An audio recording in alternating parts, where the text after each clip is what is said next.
हम सभी सिक और इल ये दो ऐसे वर्ड हैं जो हमारी तबीयत खराब होना या बीमार होने को दिखाते हैं, लेकिन इनमें डिफरेंस है और आप सोच समझ के इसे यूज करें। तो आइए डिफरेंस क्या है वो मैं बता देती हूँ आपको। तो सबसे पहले मैं लिखूंगी सिक, ठीक है, वर्सेस इल। ऑब्वियस सी बात है, दोनों का मतलब होता है बीमार, लेकिन आप ये समझिए ये जो सिक है ये मानसिक बीमार होना या थकान होना, यानी मानसिक रूप से कोई बीमार या थका हुआ है तो सिक है। और इल जो है वो आपका बीमार है यानी फिजिकली, ठीक है। तो शारीरिक रूप से अगर बीमार है तो वो इल है। ओके, तो अब देखिए सेंटेंस में देख लेते हैं कैसे यूज करते हैं। एक तो सिक को हम ऐसे भी यूज कर सकते हैं, जैसे मैं बोलूं कि आई एम फीलिंग सिक, यानी मेरी तबीयत खराब है, यानी मेरी तबीयत खराब है, मतलब I am not feeling well. इसका मतलब ये हो गया। अब देखते हैं सिक का एक जो वैसा यूज है वो है सिक प्लस ऑफ, यानी सिक ऑफ। तो इसका मतलब आपको समझना होगा तंग होना होता है या थक जाना। थक जाना मतलब जिंदगी से,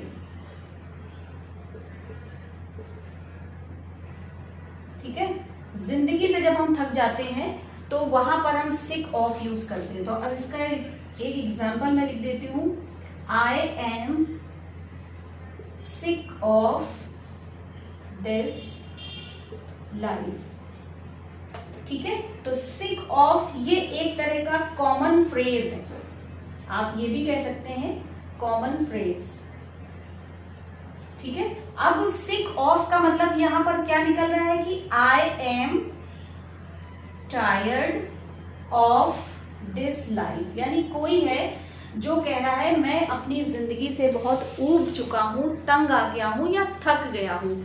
तो देख लिया आपने कि सिक का यूज मानसिक रूप से बीमार होने या थकान को दिखाता है, और इसका हम ऐसे भी जनरली यूज बचपन से करते चले आ रहे हैं। सिक में जब ऑफ मिलता है तो ये एक कॉमन फ्रेज बन जाता है और ये मीनिंग देता है थक जाना या तंग आ जाना या ऊब जाना किसी चीज से। और मैंने ये एग्जाम्पल भी बता दिए हैं। और एक इल वर्ड जो है ये देखिए, आई एम गेटिंग इल, ठीक है, इस तरह से भी यूज होता है। और इल का मतलब होता है बीमार का मतलब है, तो इल हम इल वर्ड्स भी कहते हैं कभी कभी। तो इल का मतलब जो है मतलब बुरे शब्दों से भी लगा सकते हैं, यानी कुछ जैसे अब्यूजिंग वाले वर्ड हैं, जैसे कहते हैं डोंट यूज इल वर्ड्स, यानी आप बुरे जो वर्ड्स गंदे हैं जिनका मीनिंग अच्छा नहीं है वो मत बोले।